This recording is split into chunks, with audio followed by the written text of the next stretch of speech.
السلام علیکم ورحمۃ اللہ وبرکاتہ۔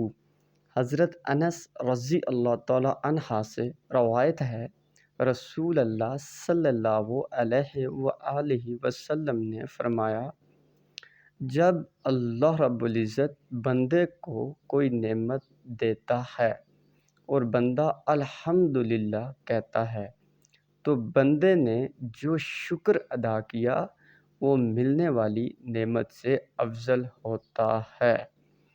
اللہ رب العزت ہمیں عمل کرنے کی توفیق نصیب فرمائے، الحمدللہ کہنے کی عادت ڈالیں۔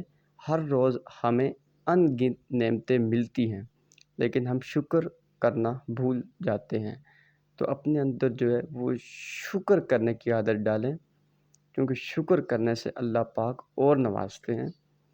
اس لیے ہمیں چاہیے کہ ہم اللہ رب العزت کا جتنا زیادہ ہو سکے اتنا شکر ادا کریں، کیونکہ ہمارے بس میں تو نہیں کہ ہم اللہ رب العزت کا شکر ادا کر سکیں، لیکن پھر بھی ہمیں کوشش کرنی چاہیے کہ ہم سے جتنا ہو سکے ہم اللہ رب العزت کا شکر ادا کریں۔ اگر آپ کو ویڈیو اچھی لگی ہو تو سبسکرائب اور لائک ضرور کریں تاکہ آنے والی ہر ویڈیو آپ تک پہنچ سکے اور آپ کی رہنمائی ہو سکے۔ آپ کا بہت بہت شکریہ۔